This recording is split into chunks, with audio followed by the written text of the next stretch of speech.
So welcome everyone to this webinar on deliberate practice for suicidality and self-harm. My name is Alex Vash. I am with my esteemed colleagues Tony Rumenair and also Robert Schultz and Brian Van Brunt. So it's going to be a fun time. We're going to be talking on a evocative topic today and doing some structured skill building to help it make it a little bit less evocative, hopefully. Let's just have a word here from our sponsor. Tony, you want to take it away here? Sure. So we're with the Sentio Counseling Center in California. We provide low-fee online therapy to adults and couples in California. We also do intensive training for supervisors. So we can be reached at sentiocc.org. That's it. Thanks, Alex.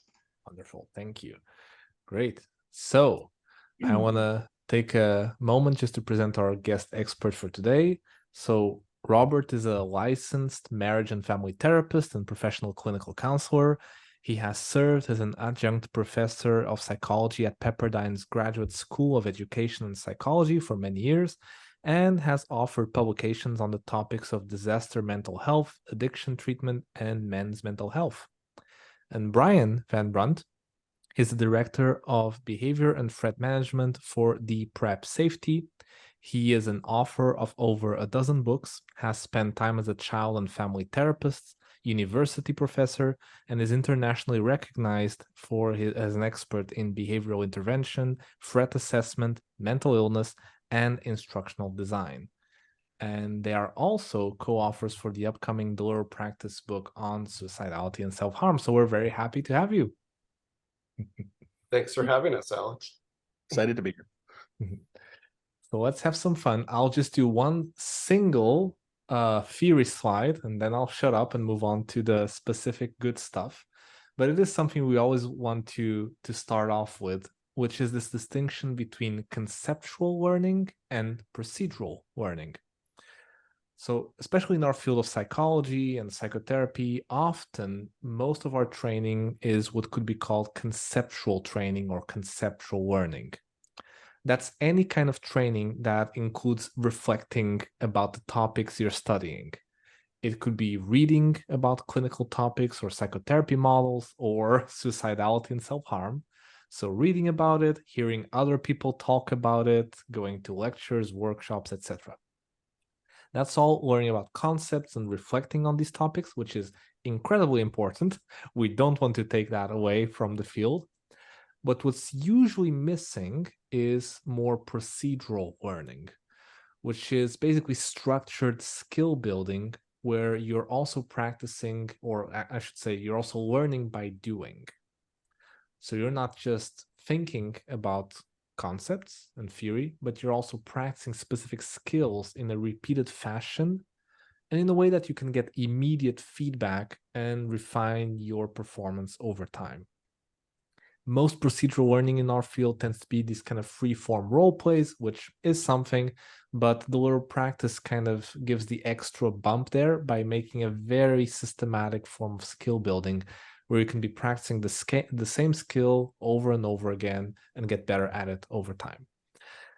So we've been trying, our team and a lot of other people have been trying to increase the amount of procedural learning resources for the field of psychotherapy. And this is just one list of books that Tony and I are editors of for the American Psychological Association. So each of these books in this series is on deliberate practice for a specific topic or treatment model. So you'll see like deliberate practice for dialectical behavior therapy, cognitive behavioral therapy, motivational interviewing. And basically each of these books is a skill building exercise for trainees and for therapists. So while a lot of people might understand the theory or the concepts behind these topics and these treatments, they might still have difficulty actually doing it in front of a real client.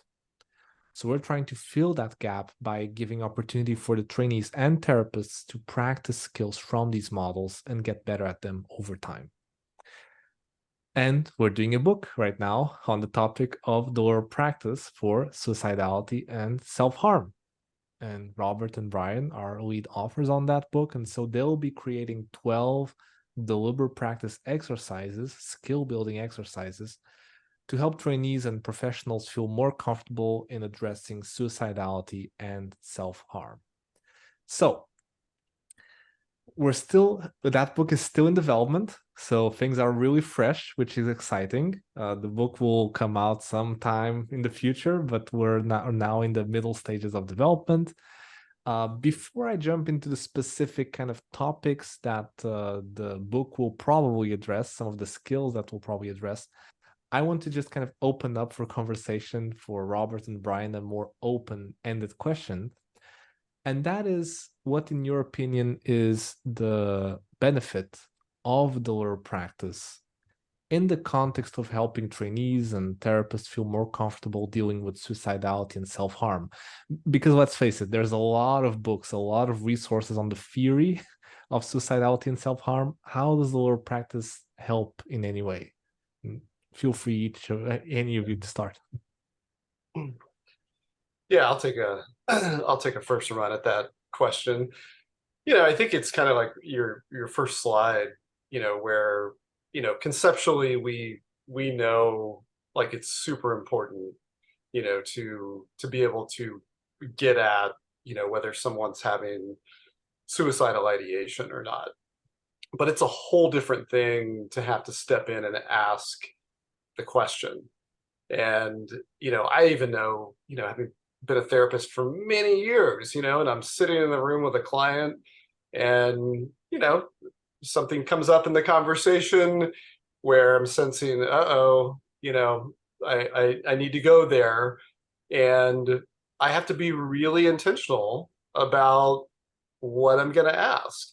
And the questions, even though, I've asked the questions hundreds, if not thousands of times, the emotion sometimes comes into the room and the reaction, which sometimes can interfere with kind of being able to ask that question in an effective way. So even as someone, I think, who's had a lot of experience with this, I think it's really important to have this skill set, not just even in their early training, although I think it's crucial there, with new clinicians, but I think throughout our careers, because this is a topic that is one that, the failure to not ask the right questions, the risk and what can happen if we don't go there, is extreme. And we have people's lives in our hands, and we really want to make sure we're going there. And there's so many myths about, well, if you ask the question, you're going to put the thought in their head. Well, we know from the research that's not true. That, people have the thought, they have the thought. And in fact, usually the opposite is true. If you can go and really ask clarifying questions, one, it sort of gives people relief. I had a client that I saw probably 8 to 10 years ago come in last month, and hadn't seen him in years. And we were kind of talking about the time that I had met with him, and he had been really actively suicidal. And we were just kind of talking about what had helped, what didn't help. And he was pissed off at me for a little while because, I had to break confidentiality. And I was like, I was kind of surprised to get your call. It's like, why'd you come back? And he said, he's like, look, I was mad at the time, but you were the only person that was willing to ask the hard question. And I think that's, kind of going back to your question, why am I interested in doing this book? I think we have to become comfortable asking the uncomfortable things. So I don't know, Brian, do you have any other thoughts on that? Yeah, Alex, I'm not sure if we can say the F word on the program. Yeah, it's fear, and I think, to Robert's point, he didn't say it directly, which I'm thankful for, so I can steal the moment on that one. But it's fear that new therapists, especially, although seasoned clinicians, I think, also struggle in this space. It's the fear of that answer and the responsibility and the extra work and the concern and what do I do? And it's very similar to diving into a very deep body of water, into the ocean, that I think the deeper we go, the scarier it is. I've talked, like Robert, for 20 years, for me as a therapist at least, talking to clients where my particular area that I would really train new interns and practitioners and the like was around when someone did say they were suicidal. They said I had an overdose, and the practice of teaching them very specifically to not just move on from that, but to say, tell me about that. And they'd say, well, I took, 20 trazodone. Like, okay, how? Like, what do you mean? How did you take the pills? Did you take one and then you stopped and reflected upon it and then take another over the period of 20 minutes? Did you take all 20 in a handful with a half bottle of tequila? So the willingness, and it reminds me a lot of the eating disorder kind of, I won't go to another book topic quite yet, but the same kind of, I think, issues fall into the eating disorder space where we're cautious or fearful about responses. Perhaps we're also wanting to be respectful of individuals' rights and responsibilities and sharing personal things. But we run into the same trouble, I think, training new clinicians in the eating disorder space, where it's getting people comfortable asking very directly, how often do you throw up? How do you feel when you're doing that? What are the triggers? How do you hide that? Same with self-injury. So I think it's getting people comfortable not only with the concept, I think everyone understands the concept, the deliberate practice of what do you do? How do I handle that? How do I have a rope to grab on as I'm descending into that abyss of questions? That's a fun image, right? Like, how do I do that in a way that I feel secure and that it can be progressive and I can kind of test? That's, I think, the beauty of the book series, if I could finish with this comment, is that it is progressive and it is modular, and it doesn't feel overwhelming to people. And even in today's topic, looking at how do we, one of my favorite concepts is making the unknown unknown. How do we take something that someone's vague about, I don't want to be here anymore, and pull out with some very practical advice and offering some feedback to newer clinicians or seasoned ones that find themselves in this space. So yeah, good stuff, Robert. Really aligned with what you were saying. Thanks. Love it. One thing I'm picking up from both of your answers is that there's really two different kind of challenges that trainees face when they're learning these skills. There's the knowing what to say, so the actual knowing the skill and the content of the skill, and then the fear around actually doing the skill. So some trainees might simply not know what to ask, and fair enough, we need to be trained in the content of what to ask, but then also this exposure of actually doing it in the context of something that feels scary, right? So yeah, I agree, the little practice hopefully will help for both issues. Now, for the topic of suicidality and self-harm specifically, I'm kind of curious to hear from both of you. Generally, your thoughts on what are the core skills that you feel that most trainees and professionals would be worth practicing over time. And over here, I have it's a preliminary list that we've been discussing over the last few months. And we've divided into, assessment skills, things like scaling tools, working with ambivalence, safety planning, strengthening the client's resources, communicating boundaries, accounting for cultural factors. So these are kind of broad topics that we'll cover in the book, but I'm kind of curious to hear from the both of you, your experience as trainers. What do you feel are the most difficult or stress-inducing skills that trainees tend to have around this topic? Yeah, I think that list, it is a list of specifics. And I think when we were designing it, we kind of looked at, okay, we sort of have this group of skills that are around assessment and trying to get clarification about, specificity around, how serious are they? What degree of hopelessness are we in? How deep in the abyss are they? But then there's sort of that intervention part that I think, when we're kind of looking at, I think the world of suicide intervention has changed, where we used to sort of focus on, well, they're just depressed, and if we can just treat the depression, then they'll be better. They won't be suicidal. But, the evidence really looks at, you really need to address the suicide specifically.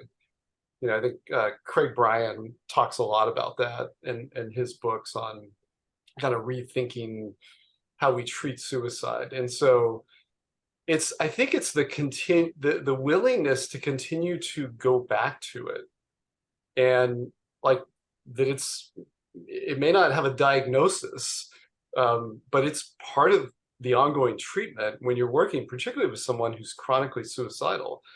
And I've had those clients that, like, you have the clients that they're sort of that quick episode where, they hit that suicidal peak and then they quickly fall back and they're not suicidal anymore. And then you may have other clients that suicidality is with them all the time, or for a long period of time, and that addressing it is part of the treatment on a regular basis, not just something that we kind of pull out and look at and then put away.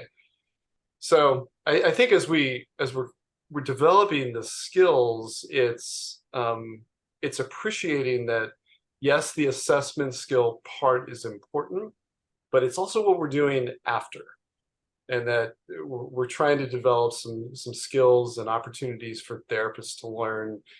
Okay, after sort of the secret is out, what do we do? And how do we help them, utilizing other tools and other modalities of therapy, but not being shy to keep going back there and assessing it? I'll throw a different spin of the same question to Brian, just to a variation on the same topic. Do you have a sense, Brian, of skills or topics that trainees intellectually can easily understand, but behaviorally, procedurally, they would have a hard time actually doing with real clients? Yeah, what a great reframe on that one. And just to line up with what Robert was saying, spot on. Yeah, the big one, it overlaps in threat to others assessments that we do in a violence and risk assessment, where someone might be on a pathway towards violence for a school shooting or a larger concept related to targeted or terroristic violence. The term that we use is impression management, and it's one related to validity. And so I think, to your question, Alex, I think all of us understand the basic core concept that they might be lying. In California, there's a 5150 process. Every state has a different name, oddly, for the involuntary commitment standard. Massachusetts is a Section 12. Florida is a Baker Act. So I think there's part of the addressing the issue, the elephant in the room, that when you're doing a suicide assessment, the idea is that we understand, I think conceptually, that the client that we're working with, it's a high stakes conversation where if they answer the question, are you thinking of killing yourself, wrong, they could end up committed, which has some negative connotations.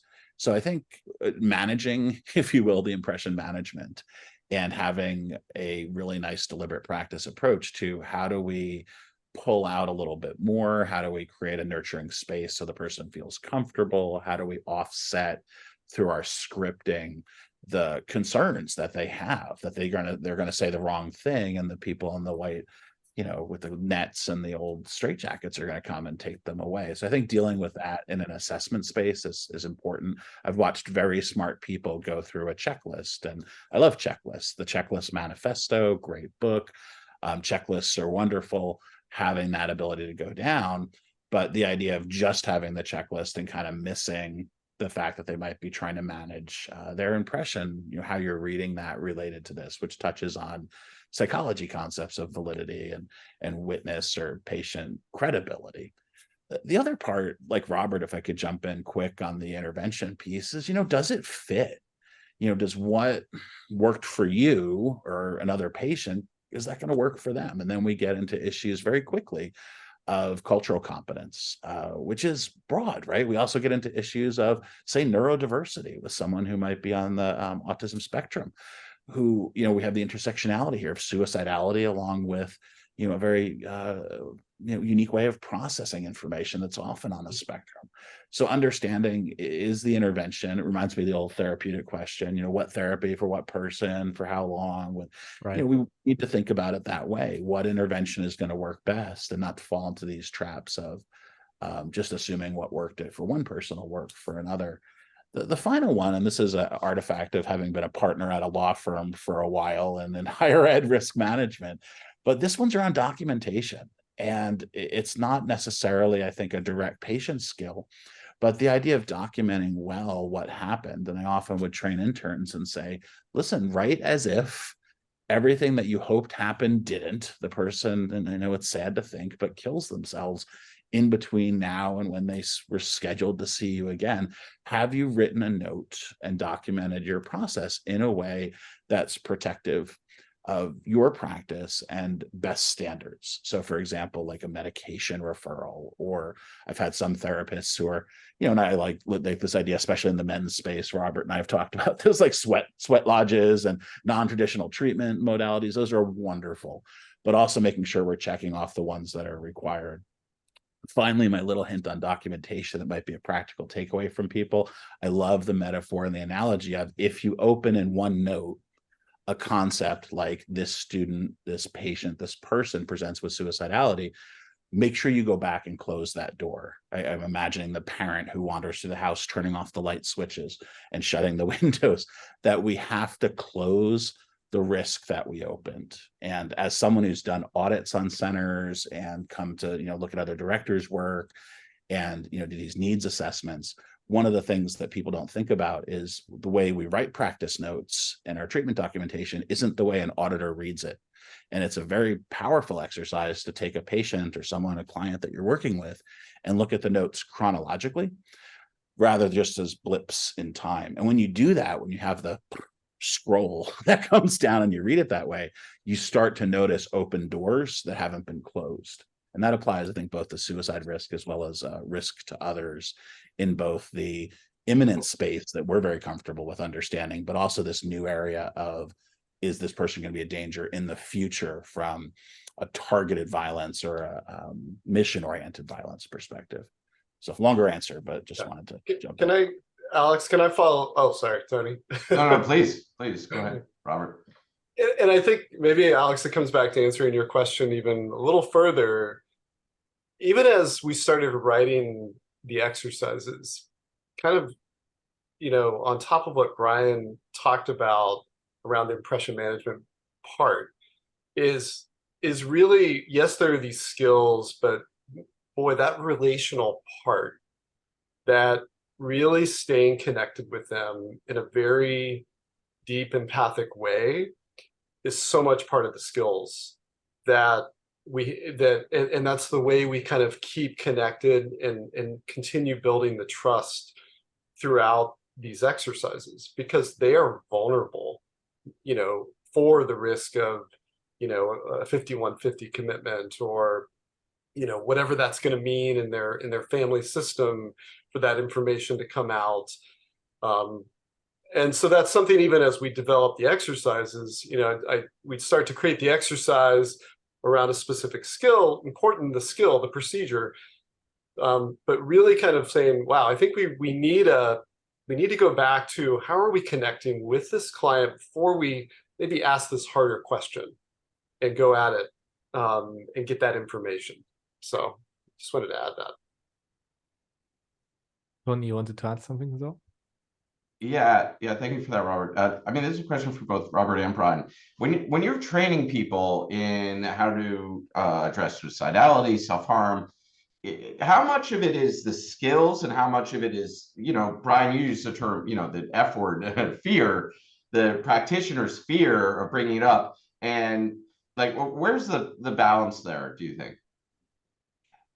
I can answer quickly and pass to Robert. I think it's the path of least resistance. I think it's human nature that people don't, and clinicians are no different. I don't think they want to borrow trouble.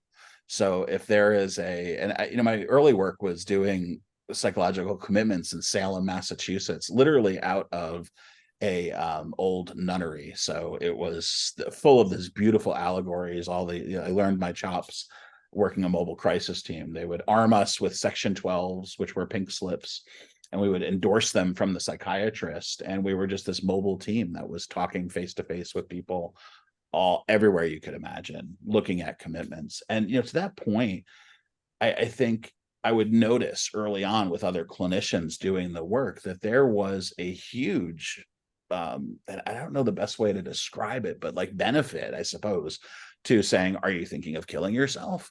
No. okay, then, and then you would leave, versus the other one, it would be like, are you thinking of killing yourself? No.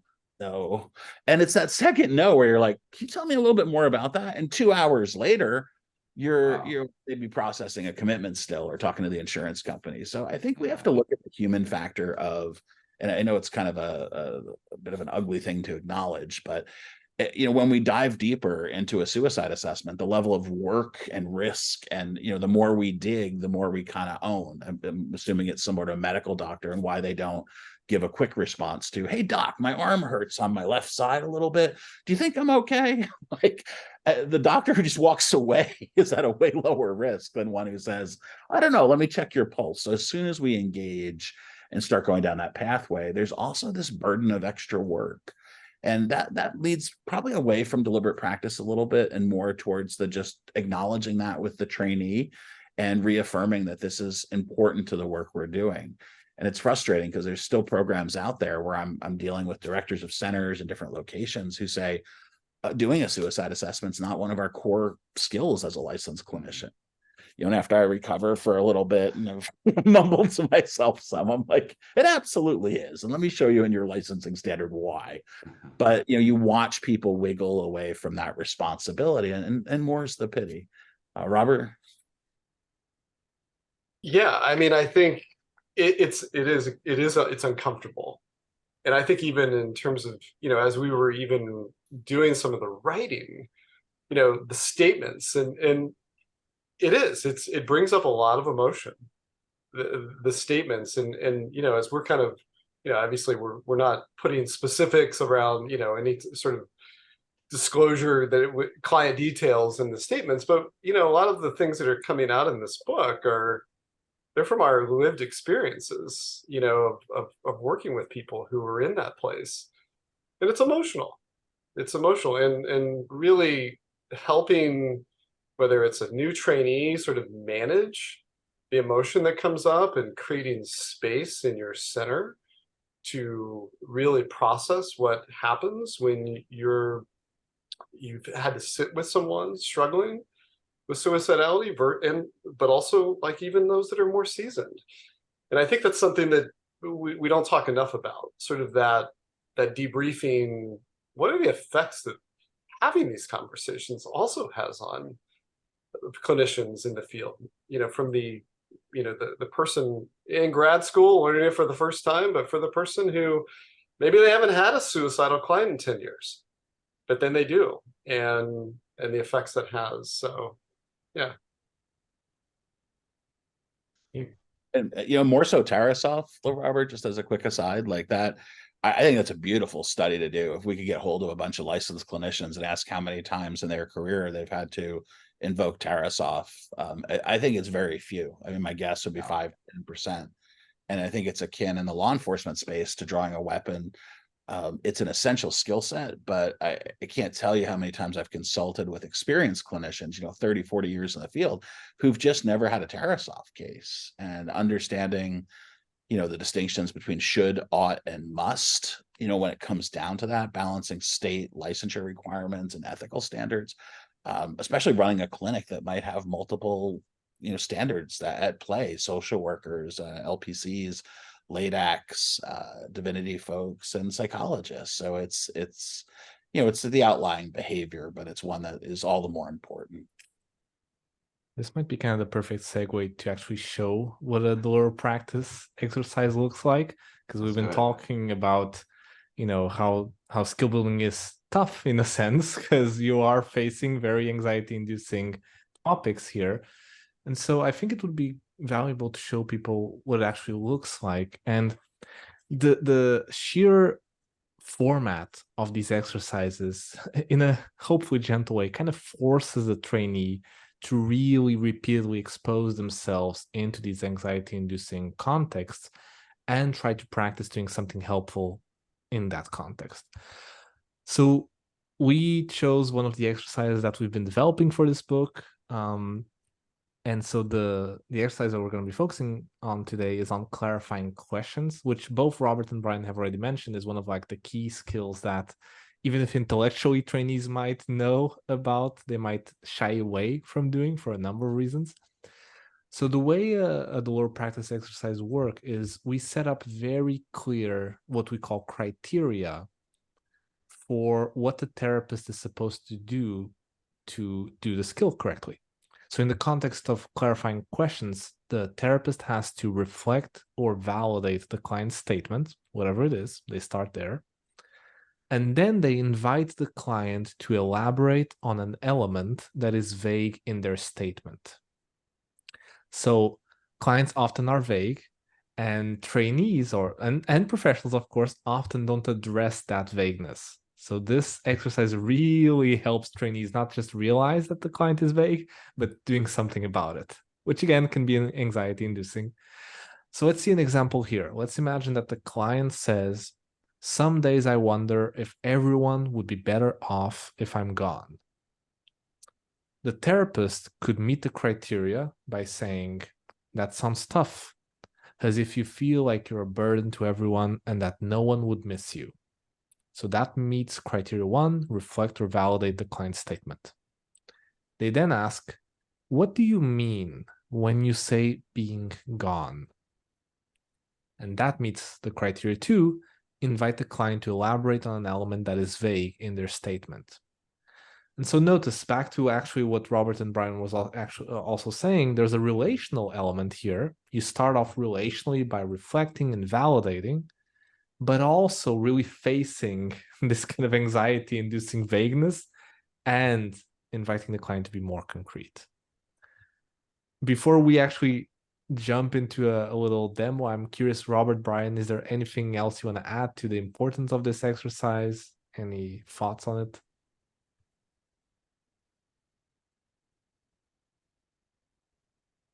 Yeah, I mean, I think it's, again, I don't, I think we're putting up these examples of criterion 1. I think, there's going to be different, contextually, you're going to know your client, and how you empathize and validate, I think is going to be very dependent on that client and your relationship with that client.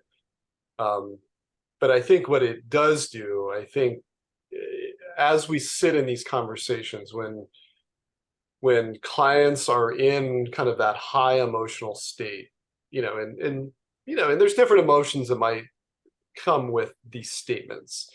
Sometimes they're angry or despondent, and making that relational statement, I think oftentimes really does, it kind of produces almost a little bit of a soothing, connecting phenomena that happens between you and the client. So even though it's like, okay, well, that's great, I can't overemphasize that first criterion enough.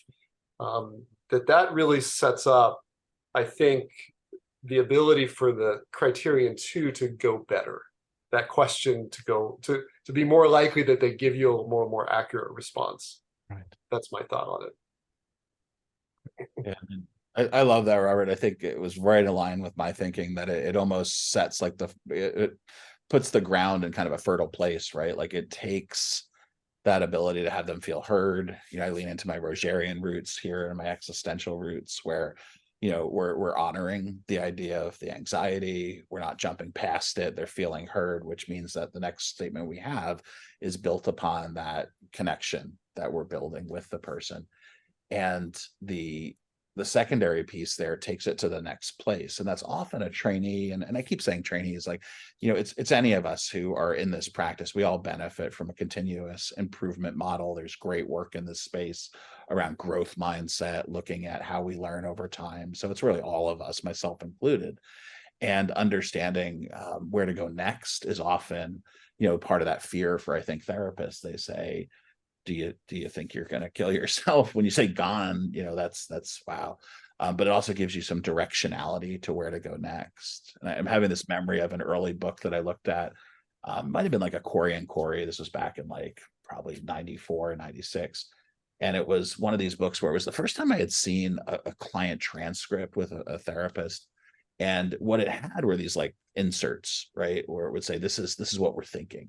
And it was maybe based on like summarizing, reflecting, all the things that we do. And I loved that. It was almost like a precursor to like pop-up video on VH1, where there was like, other information coming at us. And we've done this before with some video demos where there would be kind of like some text scroll on the bottom during an interview to say, this is why we're asking this. So I think, trusting that when we design these exercises, that there's some process and theory behind it that we're acknowledging and then moving to a direction, but also showing people some of that insight and acknowledging it and talking about it. The anxiety, being one of the drivers to suicide. It's the idea to action. It's the feeling overwhelmed with the enormousness. Yalom talks about this extensively, and understanding that anxiety is really driving the car, perhaps, to the feeling of goneness.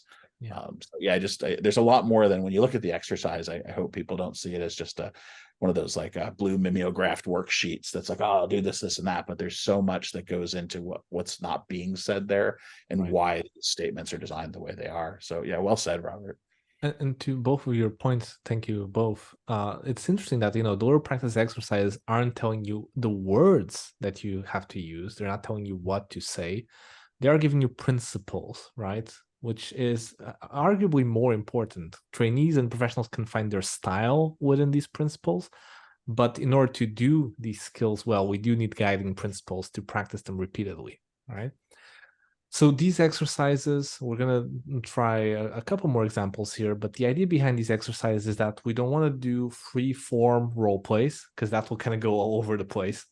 We want to provide a lot of stable client statements where the trainee can repeatedly practice over them and get better over just the same skill, right? So one thing we could try, and we could also have Robert and Brian help out, is we have a number of additional client statements. So each exercise we do has a bunch of client statements and example therapist responses. We could go over a couple more client statements. And to our esteemed attendees, if you're available, if you'd like to try out, I'm sure Robert and Brian are very compassionate feedbackers. You could try out writing on the Zoom chat a therapist response trying to meet these two skill criteria. So let's imagine that the client says, I think the end is near for me. Now let's give everyone a minute, and if you like, try writing a response on the Zoom chat that meets both skill criteria in response to this client. I'm going to go ahead and read this out loud so it gets in the recording. And then Robert and Brian, if you could offer your feedback, please. So the first one is, it sounds like you are feeling pretty hopeless. Can you tell me what you mean by the end is near? I think that, really the first sentence really takes an attempt at just validating how they're feeling.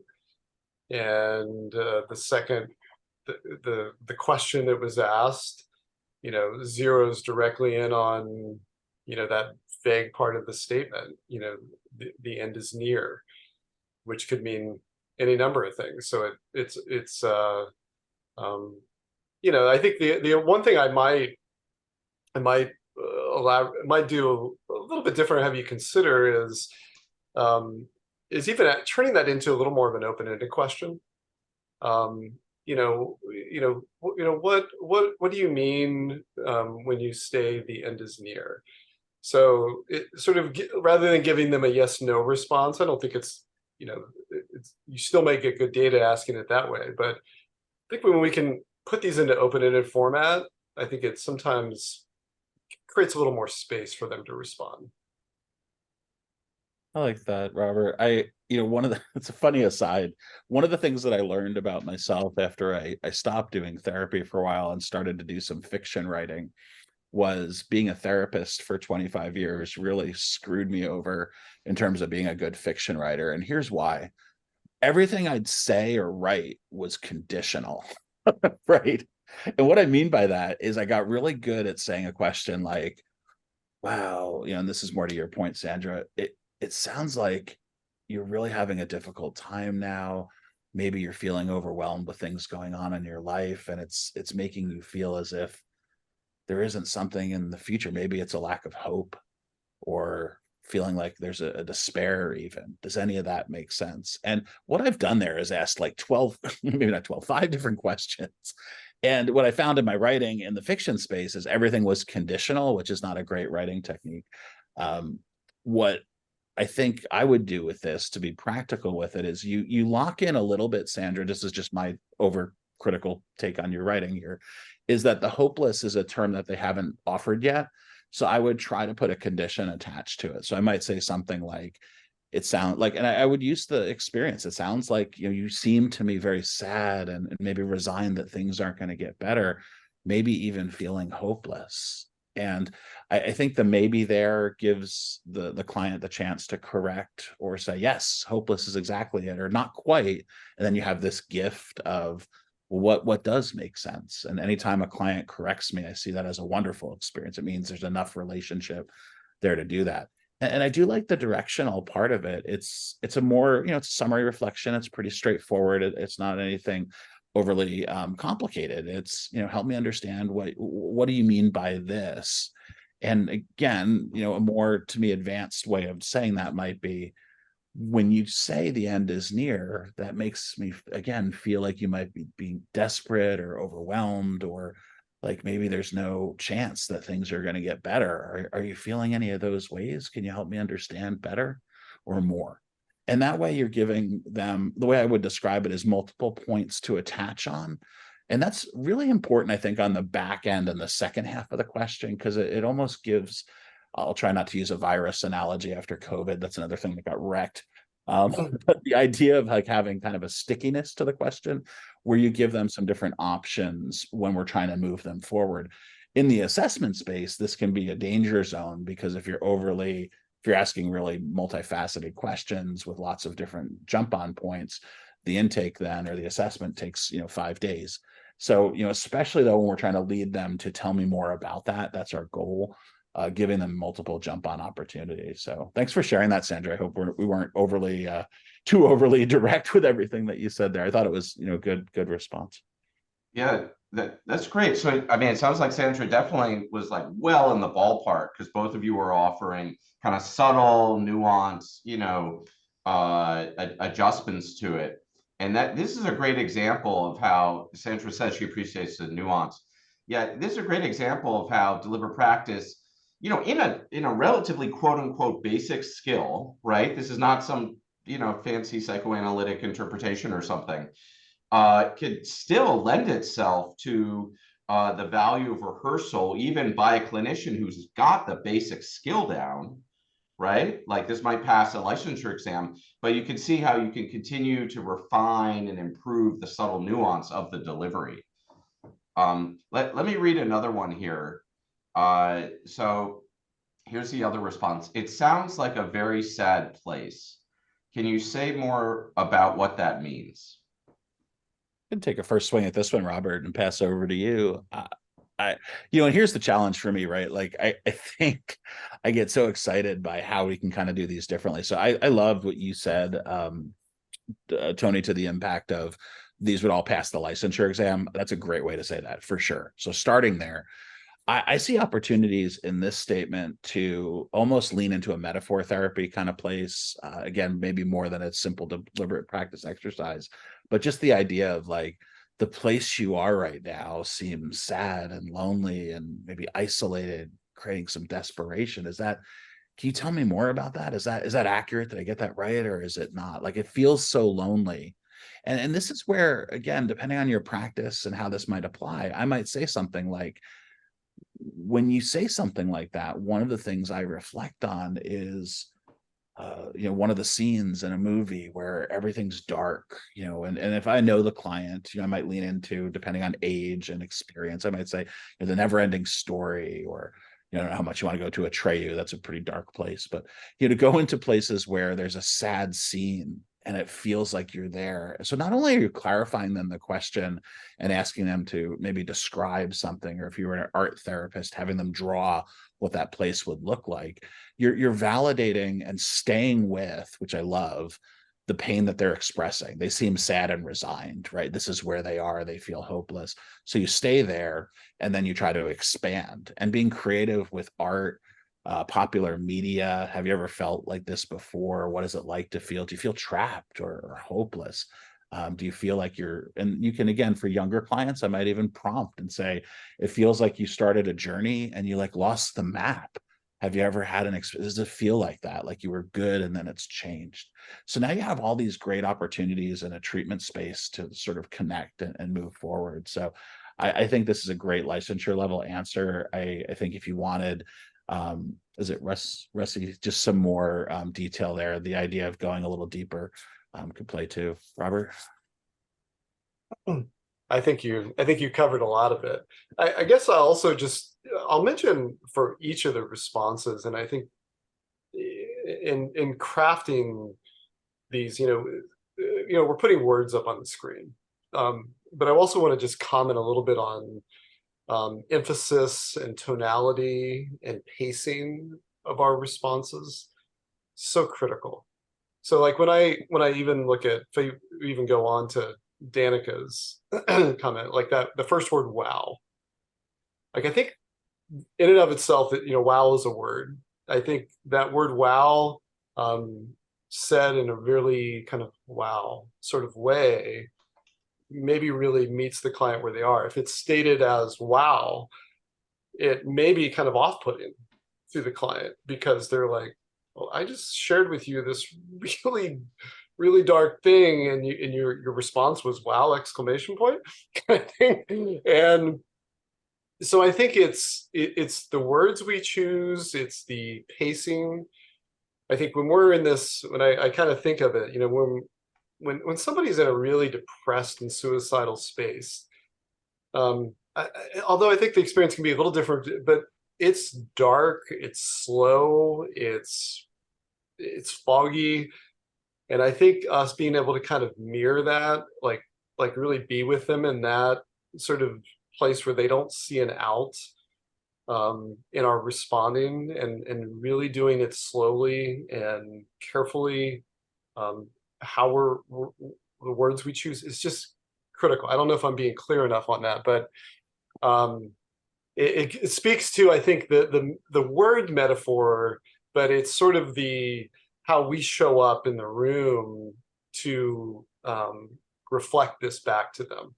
Words are important, but these other factors are so critical in communicating understanding. Yeah, I mean, that's one of the ideas behind Deliver Practice, is it gives students and clinicians an opportunity to try out different words, to try out different pacing, to try out different tonality, and to screw it up, right? Without a real person in front of them to be like, whoa, actually, maybe I'm not going to do it that way next time. And we call this a failure-facing model of training, where we're trying to flush out as many quote unquote failures as possible. And just like if you're learning tennis or chess or whatever you're learning, like you want to experiment and try things until you get to the real game.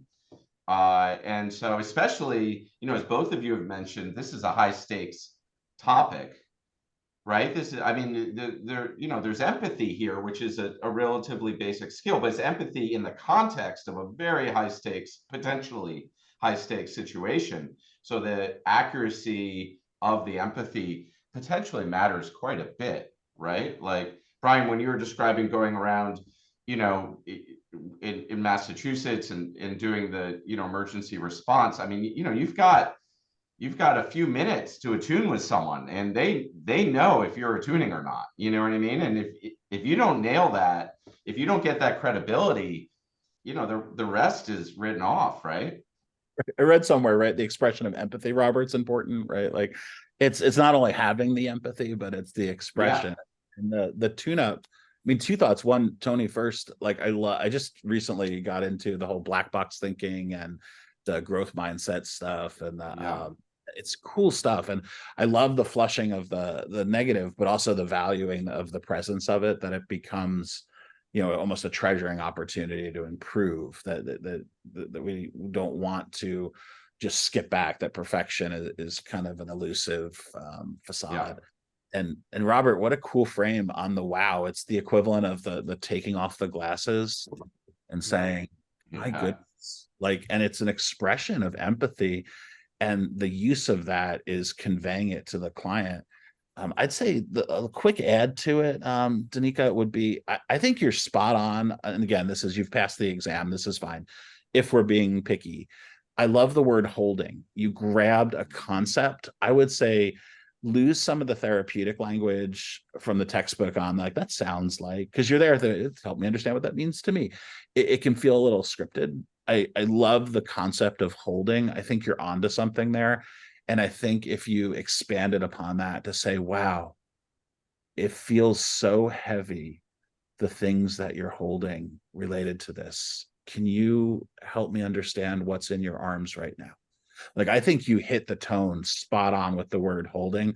Free yourself. Let that free yourself, girl. Let that other stuff go and just move into that, because that's going to give you your directionality. Because I feel like you had such a resonant tone with the wow and the holding. And then the other two pieces of that feel, and again, I'll just be candid, they feel like artifacts of training that I think you can move beyond with those two concepts. Wow, this feels like so much. It must be so heavy what you're holding on to in your life. Can you tell me more about how heavy things are? How many those things are? What does that feel like to you? Like, that's that opportunity to move forward. And you hear the tonal shift, the pause, the emphasis, the rate of speech. And even someone who's a little bigger, you can't tell on the Zoom, with my stature, working with kids, I did Jungian non-traditional sand tray therapy with traumatized kids early in my career. The idea of physicality and space, so moving down, leaning in, all of those micro attending skills. So yeah, thanks for sharing. But Robert, do you want to add something to that? I didn't have anything to add on there. No. Yeah. There's just, as we go through these, it's like every time, I go through the exercises, it's like more jumps out, which I think is the purpose of it. Yeah. And I think that's part of deliberate practice, is that, like, it's not about getting it perfect the first time. Yeah. We're sitting here and we're kind of coming up with new ideas, and we're the ones, writing statements. Yeah. So I think, like you said, each of these statements that were offered, I mean, they really do, they sort of meet that licensure mark. And I think the fun part of our work is if we really kind of open ourselves up, we can really deepen the ways we connect and relate to client statements. And so that's the exciting part of the model you've really created here. Well, thank you. Well, I'm also aware of time, and I want to say that I think this gave you a really great taste of what the upcoming book will be, that Robert and Brian are currently developing and will be coming out on door practice for suicidality and self-harm. Robert, Brian, I'll also include your emails, if that's okay, on this video description on this recording, if people want to reach out. If people also want more information on lower practice and low-fee counseling in California, they can visit our website at the Sentio Counseling Center. And I just want to end by thanking you both, because you're doing a really important contribution to the field. Yeah. So thank you so much for taking the time to do these skill-building exercises. Thank you both. I really wish I had had this in grad school. When this first started coming up with my clients, like, I really wish I had had the opportunity to rehearse with the book like you're making. So thank you so much on behalf of the field for producing this. Right back at you. The structure of this series, as Robert always told me, brought me on board and said, this is really good. And I'm like, all right, let me see. And the structure you all have laid out is changing in the field. It's such a powerful way to, and you can see it in the chat, it's just helping people because they get stuck, and this helps unstick them. Like, they have not only, and it's not just about the scripting, it's about the these concepts and the directionality of them. Well done. It's important work that you're setting up as well. Thank you. The F word came up again already. Carrie in the chat said her fear is already decreasing just from this. just from this. So I think it's going to work out well. Well, thank you both very much. And thank you for our participants who courageously tried answering the questions in the chat and received the feedback. They really brought this to life. Yes.